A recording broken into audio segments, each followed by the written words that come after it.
Yeah, so the first place to start is, what were your impressions on what proper training was when you started as a rider, and how have those impressions changed, and what are they now? For me, I thought that structured training meant that you had to do high intensity all the time. And unless you felt like you were going to die, you weren't working out and weren't going to get better. And that's obviously changed over time. So my question is, where did that perception come from? I think from a lot of the workouts that I've found online and different cycling studios that I've gone to were all based on high intensity workouts. Everything was like VO2 work all the time. Mark, what about you? I mean, you've kind of had a long journey. Yeah, so I think for me, so when I got a power meter, I got training and racing with power, the classic book, and the emphasis in there was functional threshold power, so FTP, and looking online and stuff. There was a really big emphasis on sweet spot training, threshold training.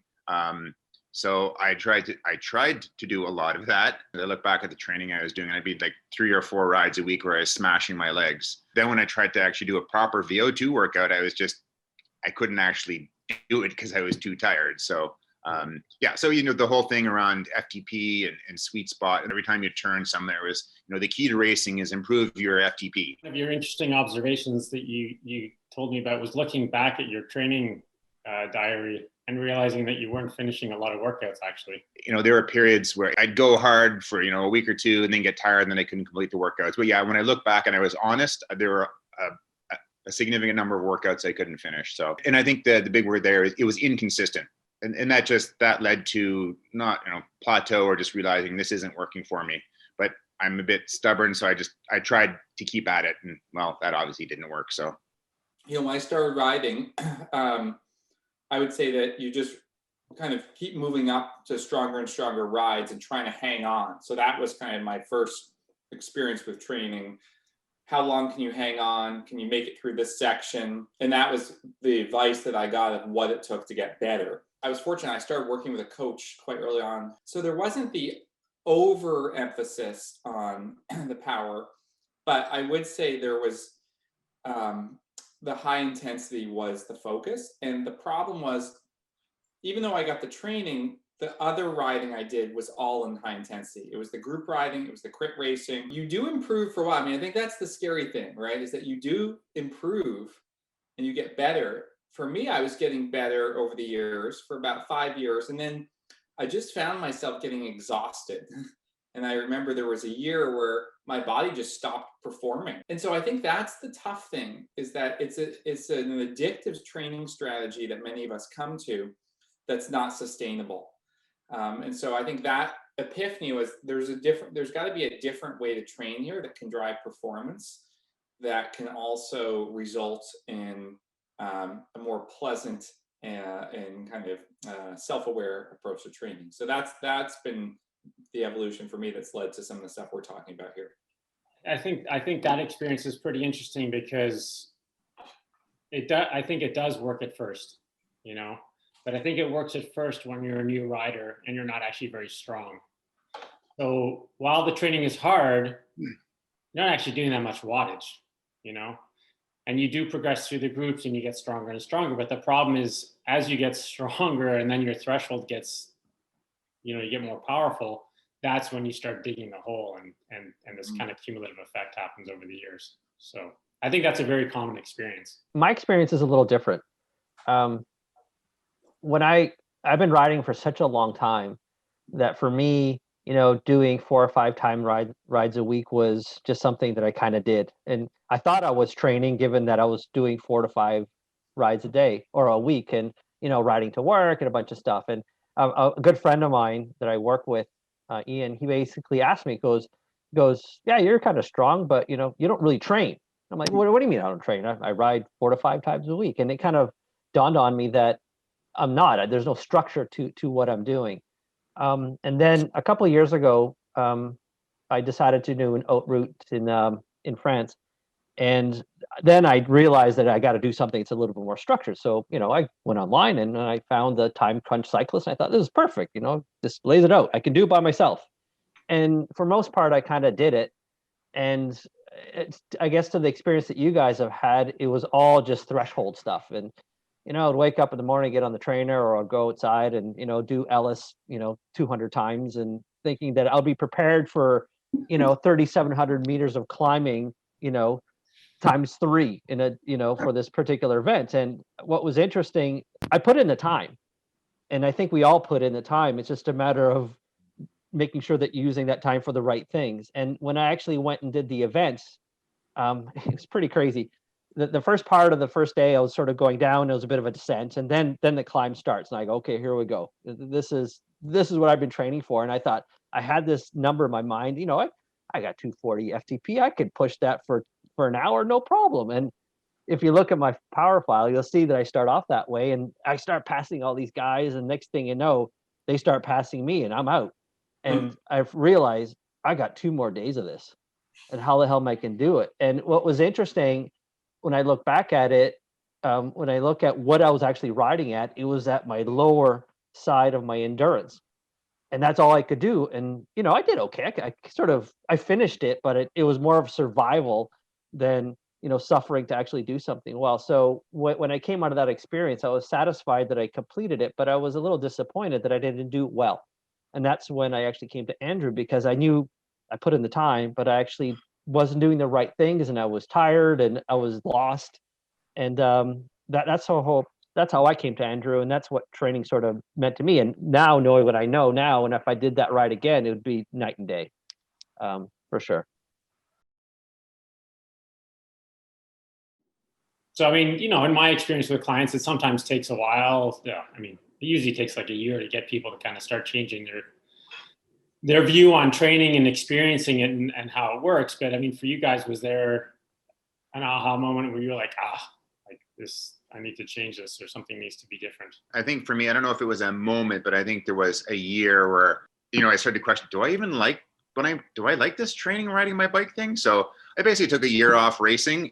And I think I'd already been in contact with you and Steve at the cycling gym. And I just went out and rode my bike, and I realized that I didn't need to feel tired all the time. And probably the fatigue I'd been feeling for years was not normal. So I think that was the sort of the aha moment. It was like, yes, I do enjoy riding my bike. And, what I'd been doing before wasn't working. That was probably 3 years ago, where I changed my approach to training. And yeah, and the long and short of it is, like, my high end numbers aren't all that far off, and I've been doing far less.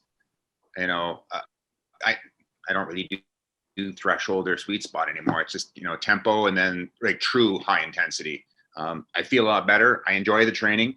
So I think that was the moment when I realized I didn't have to kill myself every single ride and come home feeling crushed and lying on the living room carpet as my wife looked at me. And I remember you were on the verge of quitting riding. Yeah, I certainly racing. I was like, no, I don't want to do this anymore. So when I got my gravel bike, actually I rediscovered the joy, like just going out and riding my bike, exploring, and not worrying about, the numbers. Yeah, I think some of that also comes back. So not only were you training hard during the week, back to what Bart was saying, is like your other training was also going on the group ride on the weekend and smashing your brains out. I do double donuts. It's ridiculous. Yeah, midweek crit. We had this Thursday night High Park goon ride, which was just go out and try to smash each other, and then do the donut on the weekend. It's like, no wonder I was feeling awful. So yeah. It's funny how discovering the gravel bike kind of gave you the freedom to just go out and explore and ride without that.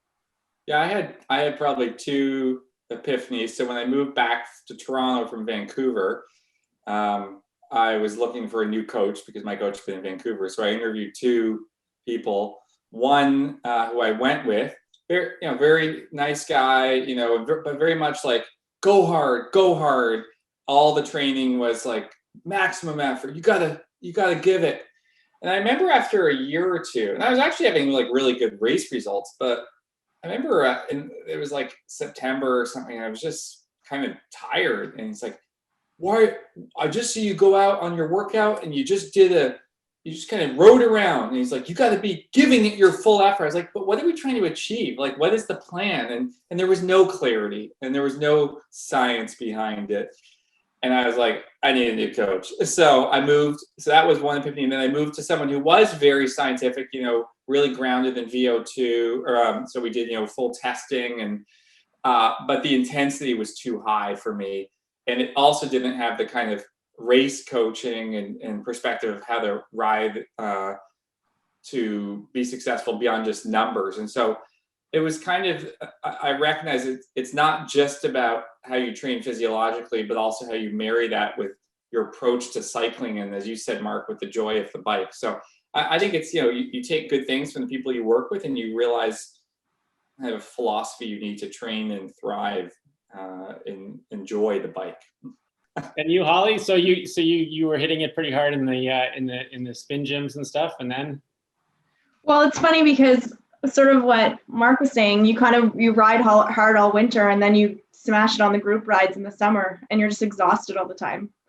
So I think when I started not doing those high intensity things all the time, and you could ride every day and enjoy most of the riding, that's kind of the aha moment. Like, I can go out and ride and then come home and live my life and do the things you need to do when you're not exhausted all the time. It's amazing.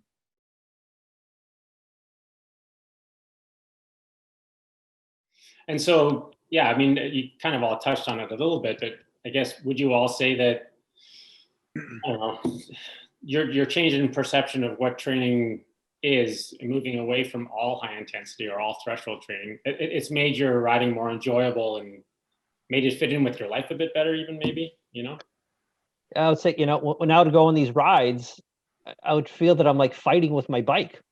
Like, I love riding a bike. Why am I fighting with it all the time? And it's a bit of a journey and a bit of a head. You have to change your perspective. I remember the first time I did an endurance ride. That was a real endurance ride, and I was out in Montreal, and I used to do this one ride, and I used to just hammer up the hills and stuff, and then all of a sudden I couldn't go past a specific wattage, and I'm going, well, this kind of sucks. Meanwhile, people are passing me, and my natural inclination was just to jump on their wheel and smash them, but I didn't. And what had happened is, as you get used to that barrier that we all have in our minds, because a lot of us are competitive in nature, we want to do well. Then all of a sudden the rides became a lot more fun, because actually I was able to think. I was able to enjoy my ride. I wasn't fighting with my bike all the time. And it was for that endurance ride, I knew what I had to do. Like, I would do tempo rides and my VO2 rides, and those are very purpose driven in terms of what they're designed to do. But when you're doing an endurance ride, it's okay that the guys pass you. Let them go.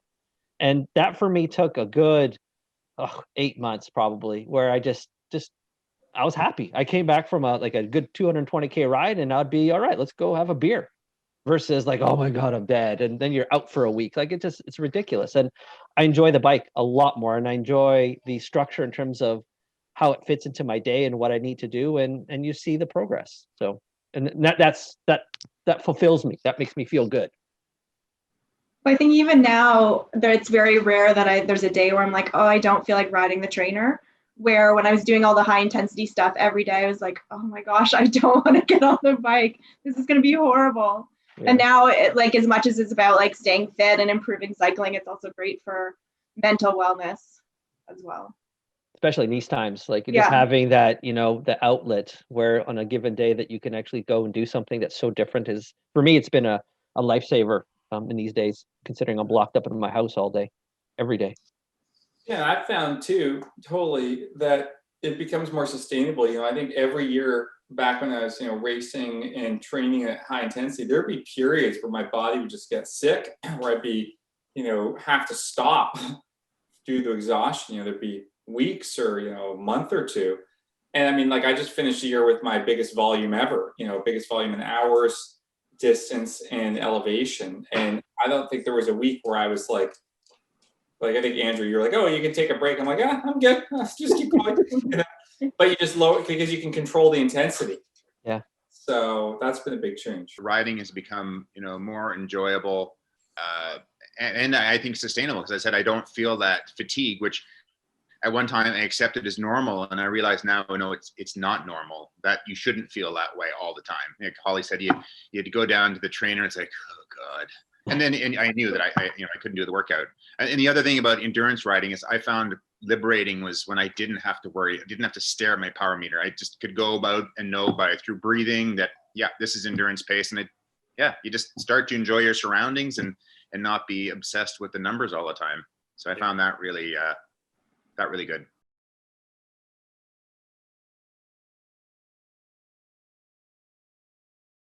You get obsessed, but by different numbers. So I remember when I did my first endurance ride, it was really interesting to see the power drop, like an hour in.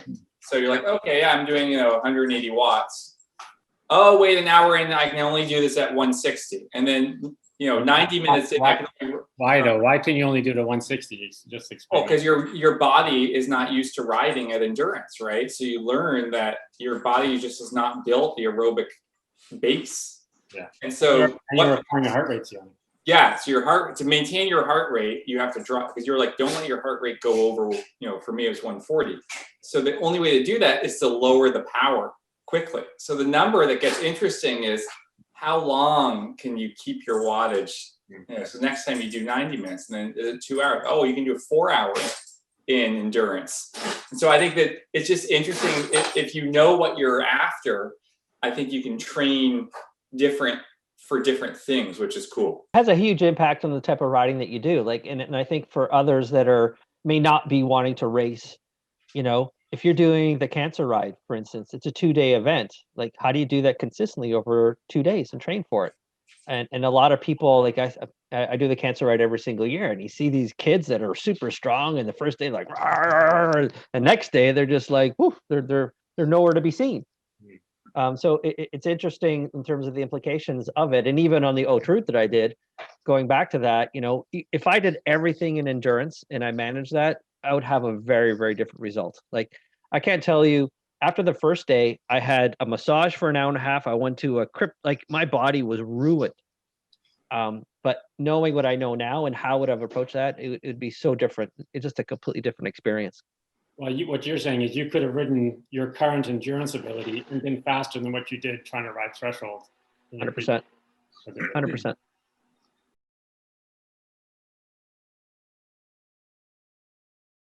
Yeah.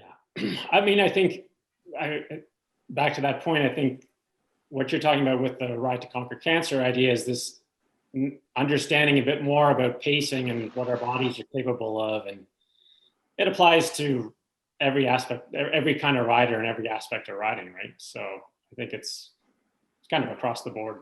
Everyone can learn a lot of stuff. And I think, the comments about not having to chase riders up the hills, Adrian, when you're doing your rides and real endurance, I feel like that mental aspect of things is really powerful, to take that pressure off yourself and save that energy for when it actually matters.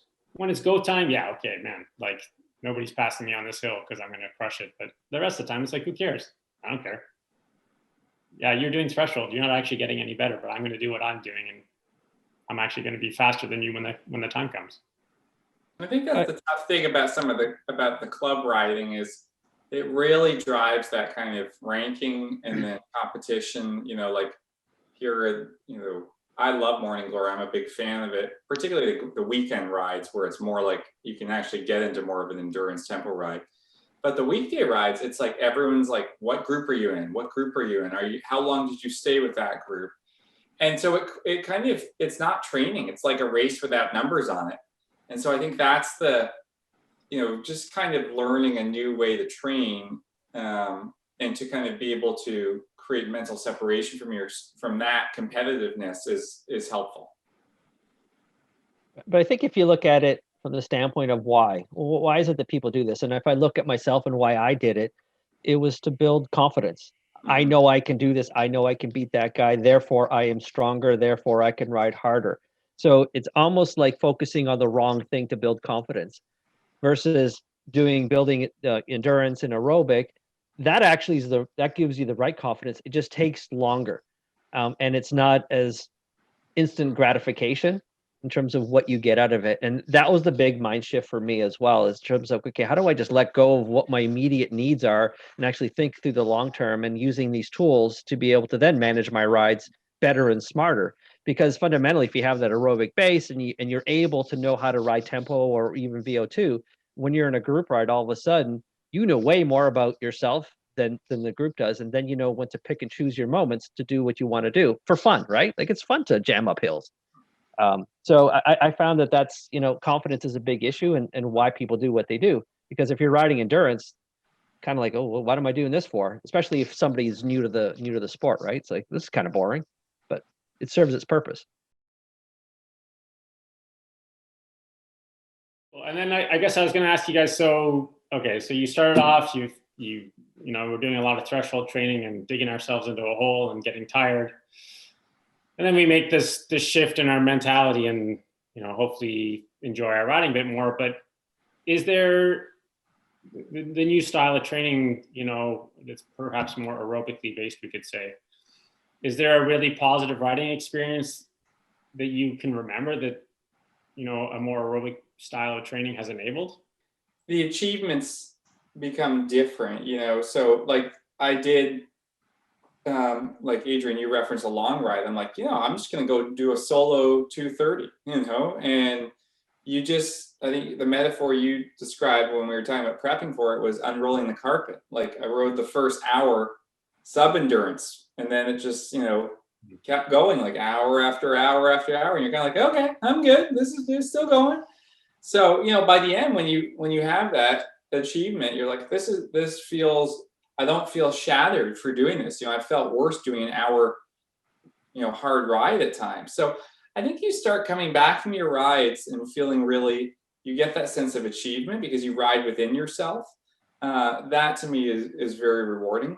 And then I also think, you see the improving numbers in things but they're the right numbers. It's not just what power can you produce, how many VO2 intervals. It's, okay, I can now, instead of spending 20 minutes at my target wattage and then it drops, I can spend an hour. So there's those achievements that you have.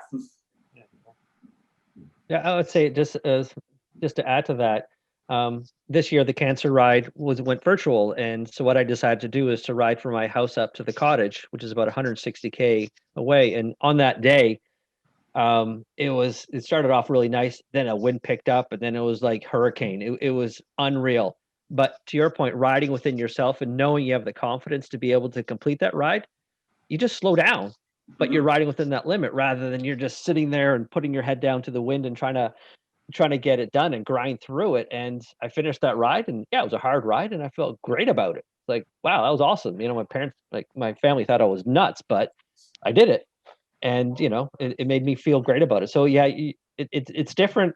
Once again, it's that satisfaction of achievement rather than just surviving a ride, which gives one. It's actually doing a ride and suffering and doing it well. I think there's a difference there, Yeah, so just touching on the confidence piece again, I think the structured training gives you the confidence to set the bigger goals. So maybe those really long rides that you wouldn't even think that were capable before, because you've been training properly, you feel like you can set those goals, but also you get to learn your limits. So how long you can ride in certain zones, your zones.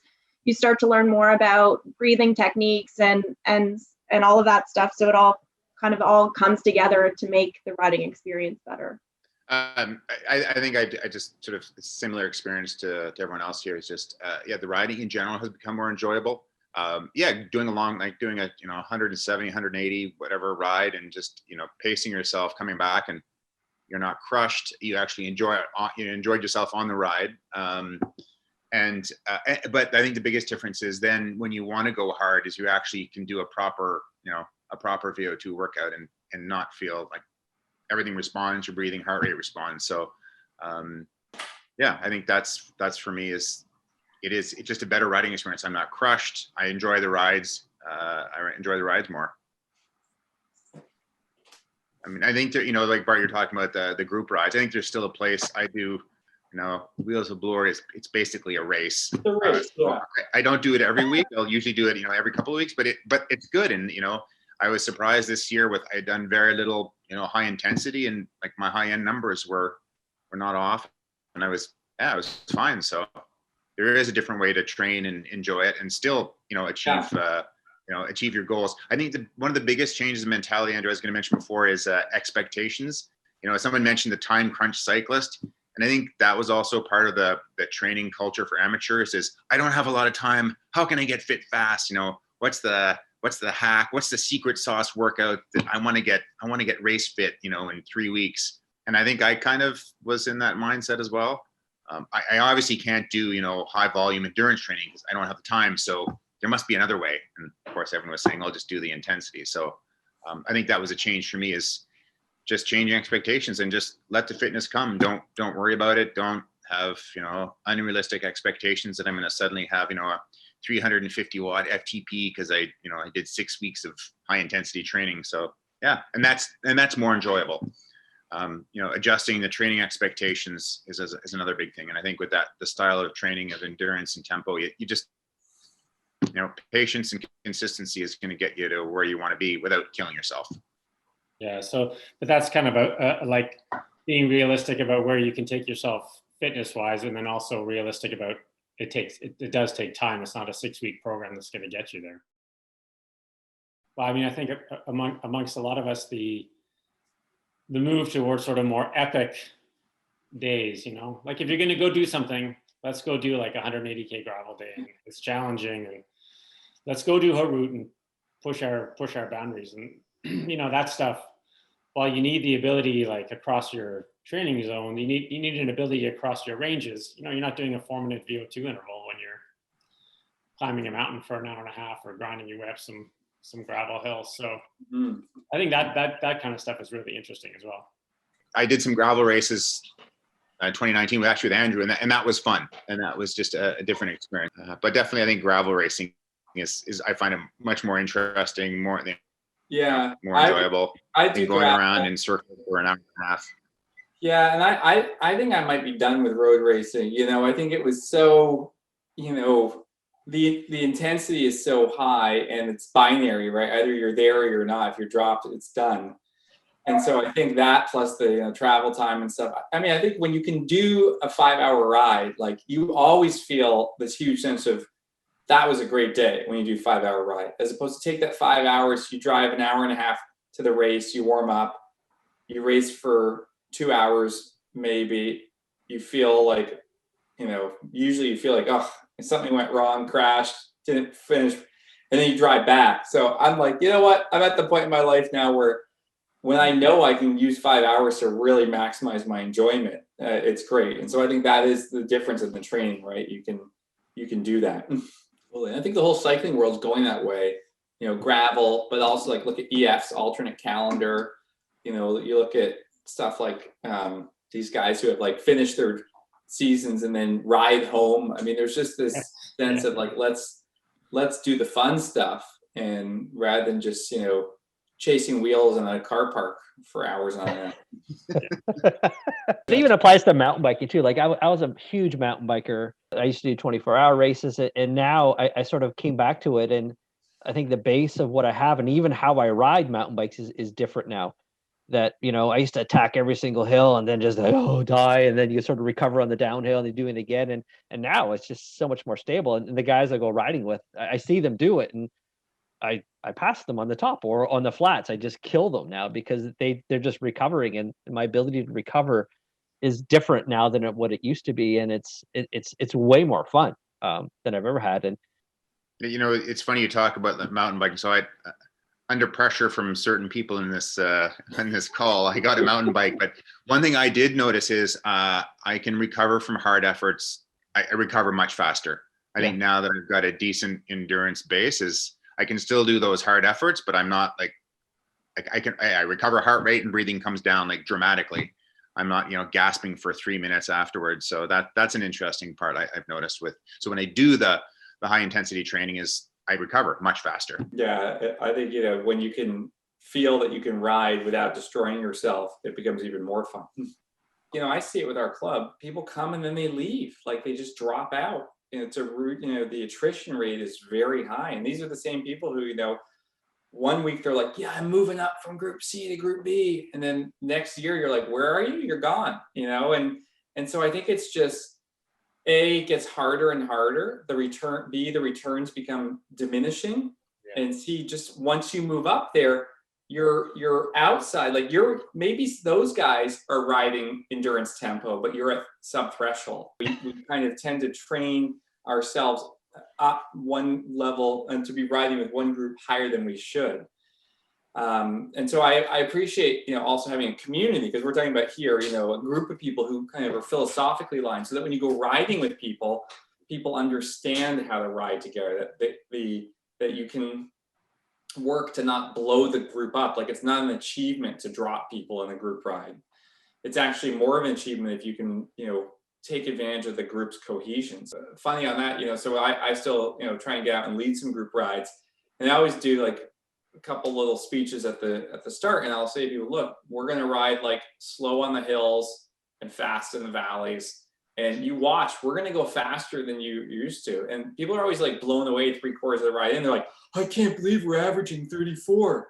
I'm not even working that hard. I'm like, yes, that's right. You're actually moving cohesively, as opposed to like, a couple of people go up to the top and then they're like, flexing on each other and waiting for the rest of the group to catch up. You do this 3 times and suddenly the entire group splits. So I think it's, it's a way to ride together that's a lot more enjoyable as well.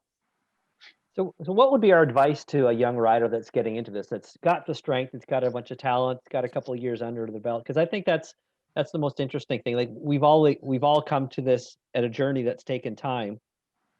And what would be our advice to a young rider that's listening to this, perhaps? One thing, when I was getting started, I'm sort of new to cycling, I guess, like 4 or 5 years in. And before working with a coach or anyone, I thought, well, I don't really need a coach because I'm not going to race. I'm not really an athlete. Like, I'm just riding bikes. Like, what would be the point? Or I guess I'm not like worthy of that. But through the process, I learned that you don't really need to want to race or anything like that to hire a coach and to do structured training. You'll just get better and enjoy group rides more. And I also think like you have to put aside the ego quite a bit, because where everything's public these days, like Strava, and you get back from a ride and people are commenting on average speed or all of those things, and you look at your rides and you feel great when you have 32 average speed over like a really long ride, but did you enjoy yourself? How do you feel later? So you have to check the ego and then start to ride, and it doesn't really matter what that was, that number. Yeah, I agree with that. That's great. I also think, find, like, it takes time, and I don't think there's an easy shortcut to this, but find your riding community. Every cycling, when you first get into it, and I'm just going to talk about road cycling, but I think whether it's gravel or mountain bike, this all applies. The groups are very different culturally. You've got rides where it's like every person for themselves, and then you've got rides where they're going to make sure that you have a great experience. And I think, there's no one size fits all. So I would advise you to ride with a lot of different groups. And you'll recognize that there are different ways to do a ride. And you'll probably figure out what kind of cultural fit is going to be the best in support of a sustainable enjoyment of riding. Because if you're not having fun, it's going to fall apart for you at some point. Yeah, I mean, I think from a training perspective, I was mentioning Seiler there, and a lot of the stuff we're talking about. So he coined a term called intensity discipline, right? And essentially that means when you're doing an endurance ride, do endurance, and when you're doing VO2, do VO2. And to do that requires this, like, putting aside the ego and letting people do their own thing. And I think that stuff fits in really well with some of the culture you're talking about, Bart, where, we're going and doing an endurance ride, everybody together. Okay, let's go riding together. But that means, like, on the hills, we'll ride easy. It's a group decision to ride in a certain way to support one another and stay together. And I think that stuff it can lead to a really good place in terms of your experience with others and enjoying the bike, and that common sharing of the bicycle. Yeah. And you can ride easy on hills. That was my aha moment. It's possible. You can do it. That's right. That's right. We were doing a ride to New York, and then I said, Holly, you got to go easy on the hills. And she said, I can't. It's going to be a long trip to New York. Yeah. Oh, I yeah. hear that now. So That's now that right. I'm riding with people that are somewhat newer to cycling than I am, and they say that to me, and I'm just like, oh, let me tell you a few things. Yeah. I think, Andrew, I think that discipline is, it's actually liberating when you know, you just, like, again, an endurance ride, you don't have to, like, guys will pass you and they're gassed and you're just, I know what I'm doing. I know my goal. I'm out. And I don't have to worry about it. I don't have to push things. And I think for me also, that's another thing is whenever I did training, I always tried to push the top end of, you know, the range of training, like every single time. And now I realize I don't have to do that, you know, adaptations will still happen at the lower end. So it's that, you know, and so that's taking into account stuff like breathing and heart rate, that I don't always have to be pinned at the top end of every single, you know, training ride I'm doing. So I think that's liberating, having that, letting go and just having that discipline to just train and not bury yourself every single time. Yeah, and I think also like this whole conversation also points itself to, you know, we all have goals and things that we want to do well at. You know, does doing laps in the park at endurance, is that a day where you need to perform and show everybody how good you are? Or are you saving that up for the day that actually counts, when you want to go and do your gravel event or your mountain bike race? And that's the day when you bring out your A game and pin it and show everybody what's what. And I think that's really important mentally, that people need to say like, okay, you know, like I'm riding, I'm doing my ride. And when this day comes, that's my go-to moment. I think that comes with trust in the system, and that's where I think a lot of people, it takes time to gain that trust. That, you know, our inclination is to, you know, is to always try to work hard. We talked about this, but knowing that when it is that moment, that it actually works, that you can actually perform, and that for me was a bit of an aha. But it takes time and a bit of trust in the system. That, you know, after 2-3 months of doing this style of riding, that when it comes to that event, that you're ready and prepared. But when you finish that ride and you've done what you expected, my God, your confidence goes way up. And then you feel, okay, now I know what I'm doing. And that sometimes takes a bit of time, right? And patience. Leap of faith. A little bit, yeah, because it's so counterintuitive to what you expect and what you do with everything else with, you know. It's always this instant gratification and I need to get it now. But and then that for me personally, that was the big thing that really, where the light bulb started going off, where I had that really great ride. It's like, oh geez, that was pretty awesome. Yeah, I mean, I think, you know, just to look, none of us is competing at an Olympic level.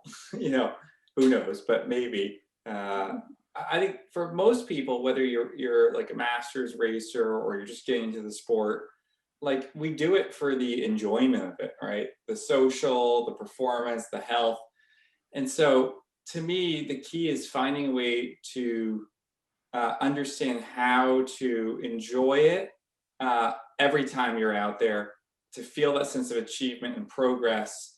And so I've really learned a lot. I appreciate, you know, understanding what goes into that kind of progression and then having the goals. And it can be a sport for life, and that's really what I intend to make it. So no, I appreciate all the learning and also the community of like-minded people who I've met through the training. Yeah, it's really amazing when men and women can ride together and everyone's having a good time. I find like in the local scene, it's really difficult because, you know, the expectation is that if it's an all women's ride, it's chat laps and you're doing coffee and everyone's not really riding. And then if you want to go on a morning glory ride, for example, you're going to get dropped at any group really. Like, so it's hard to find your space, I think, for a lot of women new to cycling, but even, you know, depending on what your goals are. So it's nice to be a part of a community where everyone can ride together and have fun. And you're not always thinking like, oh, these people are waiting for me or I'm slowing people down. And just even all, like, if you look at this, we're a pretty diverse group. Like, you know, Mark, you've raced and been really successful, and Bart and stuff. And, you know, I've traditionally just worked and rode by myself or with a small group of individuals, but knowing that we all have the same mindset, it makes it that much more fun. And you're sort of taking down a barrier of, oh, I'm nervous that I'm going to ride with a bunch of guys and then I'm going to get dropped. And then that level of anxiety sort of goes away. And I think that's what makes it fun. And I think that there's a lot that goes on within the community where there's this anxiety. It's like, oh, am I going to be good enough? And in this case, it's who cares? Doesn't matter. We're just riding, you know? And I think that's liberating and it makes it a lot more fun. Sailor used that word. I can't remember. It's like biological. Do training that's sustainable. that you're going to want to do over the long run. I think for me, that's the important thing is I want to be 75 and still riding my bike and enjoying it. So I want to make this a sustainable, pastime and not burn out, which I was in danger of doing, a couple of years ago. Yeah, I think Bart's point about it, it's a lifestyle choice, right? I mean, Yeah. we all love riding our bikes and sharing that with one another. We want to be fit because it makes it a hell of a lot more fun when you're good. But it's got to be within the realm of like, I'm going to ride tomorrow and the next day and the day after and Yeah. from now. And I think too many people just get into well, like you did, Mark. They just train really hard and then how many, how tragic is it to quit the sport because you've just dug yourself a hole that you can't get out? Yeah. Mentally, and I said that you're getting the gravel bike, and like literally that was my aha moment when I realized, oh no, actually I do enjoy riding a bicycle. It doesn't have to be mental and physical torture every time. So I think for me that was the big change. Yeah. Well, I mean, for me, yeah, I had so I mean, when I finished racing, I wasn't training very much, so I was pretty out of shape. Still fit enough to ride with everybody, but the rides kind of sucked a bit. And then I would go on rides, and everybody expected me to be Andrew Randall, the bike racer, and I really wasn't enjoying it. And my aha moment for falling back in love with the bike was starting to ride with you guys and my clients. And we just go do these rides, and 2x2 and roll over the hills. And it was like, man, I remember I just started to be like, wow, it doesn't have to be a bike race all the time. It can just be this other amazing stuff. And yeah, for me, that was my aha moment, I think, in terms of my love of biking and enjoying it. So Andrew, I a question. So knowing what you know now about training, would you have changed your training? If you go back, would you change your training when you were a pro? Yeah, I trained too hard all the time. Yeah, my endurance wasn't endurance. Or no, like my endurance was endurance, but it was too hard endurance. And that actually, Adrian and I were just talking about this. Like, the fitter you get, the easier you have to do your endurance at. And I was always doing 220 watt endurance and looking for 600 kJs an hour. And so there was just too much fatigue. So yeah, I should have done 7 hours at like 160 watts. Yeah. And then I think I would have been better in that way. Yeah, and I would have had more energy for the intensity, like you mentioned. So was sort of the same pressure, not like as a pro, you have to train harder. That's the way to go. Is that the mentality back then? Well, my impetus was a little bit in line with, I wanted to, if I raced and I did 700 kJs an hour in a race, I wanted to train myself to be able to do that number, like something in that number again. But I was probably trying to do that too often. Okay. Yeah. So basically, probably different, but similar to what what I was doing, but not as hard. But yeah. Yeah. Okay. Yeah. No, I would definitely go back and change what I was doing if I were to do it again, or I train somebody.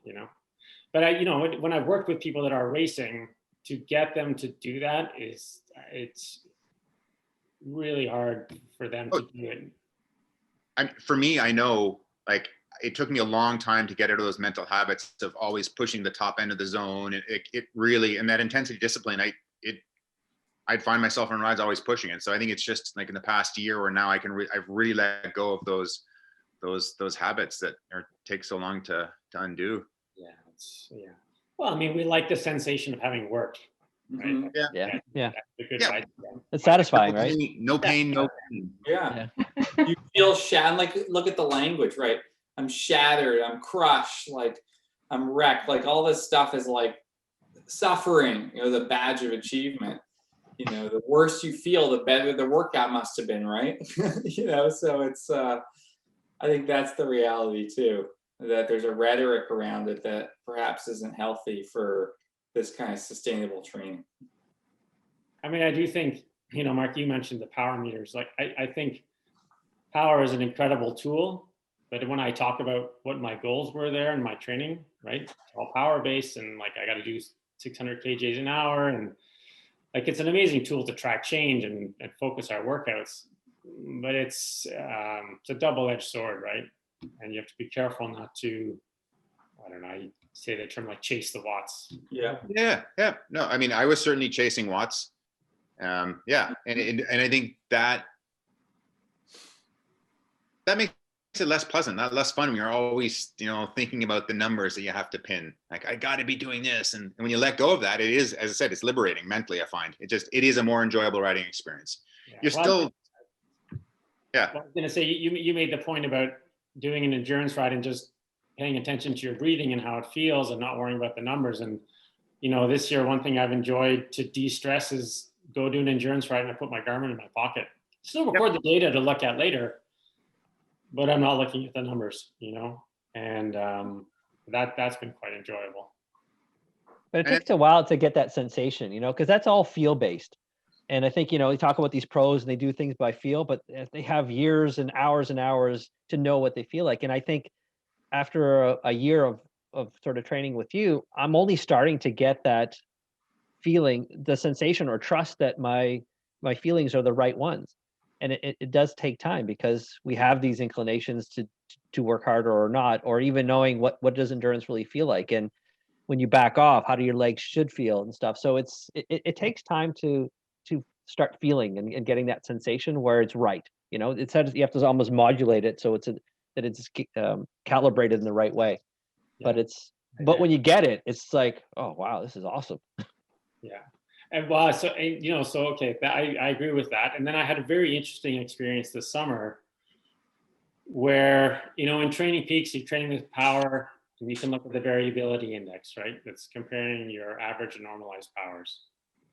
And we want to keep that, like, let's say it's 1.05. It's a nice steady ride, right? Where your power on your graph is nice and steady. Okay. So I'm having some people try and stabilize their wattage on their rides to manage their VI. And they couldn't do it. Hard. They could not do it. And you know what I did? I told them, I said, put your Garmin in your pocket and ride by feel. And boom, they wattage. So they were watching their number on their power meter so much and always trying to adjust their wattage, that looking at the number on the head unit was just like overwhelming their ability to feel the ride. And they put the head unit in their pocket and then they rode a nice steady day. It was pretty amazing.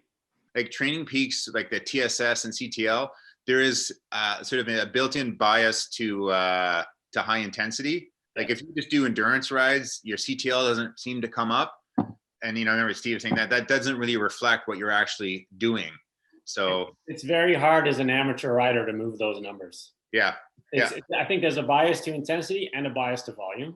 Right. I mean, that's how training works somewhat, but yeah, as amateur athletes, like, move those things, but man, it can't be the be all and end all of your distance, Because I did that as well I was chasing CTL for either a couple of years where my goal just to get that number up, and whether it's intensity, and the result is you just ride too hard.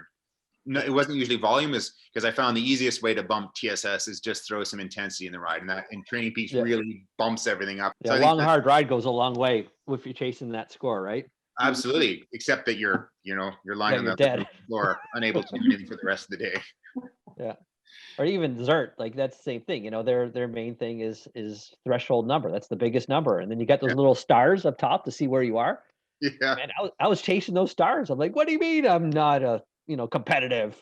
I put all this time in. Yeah, a lot of times the measures, like, so you think about, so you do 180 watts for 2 hours, and your heart rate's at 150. And then a year later, you do 180 watts for 2 hours, your heart rate's at 140. It's still 100 to Zerg or Training Peaks. That's the same TSS or CTL or XSS. Yeah. But you have just become a lot fitter, and yet that does not show up in the training score. Yeah. So I think, there's really, it's not just power, it's the kind of understanding how to triangulate your power and your heart rate. I ride a lot more on heart rate now than I ever did in the past. When it was hit this number. And so I think you just know your body a bit better from doing that. So it's neat. It's neat to have the self-awareness to be able to manage your effort really on that basis. Yeah, Yeah, one thing I've chatted with Adrian about is I think the software lacks the ability, other than with peak power numbers, it doesn't track change. But you can be, yeah, your heart rate can be slower for the same wattage, way more sustainable because you're, you know, able to do it way longer. It doesn't show in the software. You can do more intervals with the same heart rate. It doesn't show in the software. So, you know, you got to be really careful, I think, in analyzing whether or not you're getting better using that stuff. last week I did a block of, I guess it was more tempo thresholdy stuff, and I couldn't push any power. My heart rate was just going skyrocketing. But if I looked at Zert and I looked at, you know, Training Peaks, it says, well, everything's normal. Even my Whoop said, you're good. The reality is the cumulative amount of training that I had done, and I think Andrew, you had sort of noted that I was just dug way too deep and I needed a break. And now that I'm back, it's like, oh, needed the rest. But that's the first time in a year where actually I felt that I was really, really tired. But I think if you correct it, rather than trying to push through it, which would be my natural inclination, taking a rest week and just doing something a little easier has paid off dividends. Like I'm ready to go tomorrow. Like, let's go, giddy up. Mhm. You know, I just thought of something. I mean, Mark and Bart, you guys have both come with me to training camps. Something that I, you know, one of the things in my aha enjoying cycling again kind of thing has been running these camps in the spring every year and having a pretty steady group of people coming every year. And the camps, I think, are a really interesting example of this application of this style of training in terms of managing ourselves really well on the hills, right? I give everybody the heart rate ceiling on the climbs. You know, we're all pretty honest with our efforts. We have our intensity discipline. And, you know, the goal of the camps is to ride day 1 and day 7 at the same pace and not be in the hole on day 7 and still feel like we could do day 8. And I think we've had a lot of success at that. And I think what we've really been able to do is have a variety of abilities at the camp all riding together. And I mean, you know, if everybody sticks to their heart rate ceiling or their zone on the climb and they're honest about it, we don't stay together. And there is a bit of waiting at the top, but it's only like 2 minutes. It's crazy. It's amazing how well it works. And then boom, away we go and we're riding again. And I think that's a very different experience to the training camp experience where it's like day 1's a race, day 2's sort of a race, but everyone's really tired, and day 3 is a slog, and day 5 and 6, well, we might not ride actually that much. And Yeah. day 7's the last day, so we better get out on the bike again. So I think it'll actually make you better to take this different approach to training as well and be more realistic about what's achievable. Yeah, I think totally. And then you end up with, I mean, these camps, right? Like it's about this, you know, riding with a group of people and feeling like you've done something together. And it is interesting though, even at the camps you organize, you still can see people have to kind of rein themselves in. Like I remember in Girona, we had a couple people who they went too hard, right? And then I remember it's always the guys who go too hard, right? And then you get they were ahead of the women, and then who got to the top of Rocket Corba first? You know, the women. But who actually got to the top of Rocket Corba? Yeah, they actually got there, right? A couple of the guys just had to turn around halfway through. So yeah, I think it speaks to like it's a mental rewiring that takes a while. Once you get there, it's yeah, you really kind of check your ego and you end up enjoying yourself a lot more. Yeah. And I mean, I love the feeling of finishing a camp and being like, man, we could do another 150K tomorrow. When you're tired, Keep going. You know, when you're doing a week of 100 to 200 kilometer days with a couple of them being like 3,000 meters. I mean, they're big days, you know, but Totally. yeah, feeling like you could do another day. You're good to go because you never go too deep. Yeah, Andrew, I was just thinking about that. So the camp, you know, last year? So last year or the year before? South Carolina. 2 years ago now. 2 years ago. Wow. Thinking about that, and then I think back in 2014, this is the infamous sassafras, Andrew. You know, tempo up sassafras. Yeah. And so in John, and we went hard every day. And I remember at the end of that, just like feeling empty. When in contrast that to 2 years ago, where we rode, and you know, and like the last day we pushed it up that climb, but I mean, I felt I wasn't empty. So totally different experience. Yeah, exactly. Yeah, I mean, it was really interesting. The one year in California, Josh came down, one of the guys I was coaching, and we'd done a good job of managing ourselves. Then he said, Andrew, I'd like to go hard up the climb today. And I said, okay, well, yeah, go ahead, dude. Go for it. But it was interesting because it affected him the rest of the week. Mm. He was tired. It actually had a knock-on effect into his ability to ride well the rest of the week. So that was a learning experience for me where, yeah, it really, you do have to be disciplined in how you approach these things. And you know what else, Mark? Like, it's a great feeling to do a week of riding, and the last day you're doing a couple of big climbs and you can jam for an hour. Yeah. Yeah. I mean, it's a race. At that point, it's a race, but whenever it's fun, right? Yeah. It is one of the reasons why we do it, right? Like we want to be competitive and we Yeah. want to show what we can do, and that's okay. But there's a time and place for it. It's not every day, and I think that's the big learning. It's to everybody's point, it takes time to get to that point to check the ego at the door. Well, and I remember when we did our ride to New York, yeah, we rode together until that last day, and then it was like, all right, let's go for it. And then it was fun, So, but I think there's, for me, like when I'm riding with a group, I want to feel that we're together and we're working together. So it's been great to have that community. Both so that you're not getting dropped, but also that you don't feel like the jerk who's kind of carving the group up just because you can on that one hill. And the fact is, you just end up going faster. I mean, that's the amazing thing, is how much faster you go when you're all going together. So I've had, I love it. And I think it's kind of got me, my passion for riding remains as strong as it's ever been. In fact, it's gotten stronger since I've started riding and training this way. So when we get off this call, I probably got to hop on the trainer.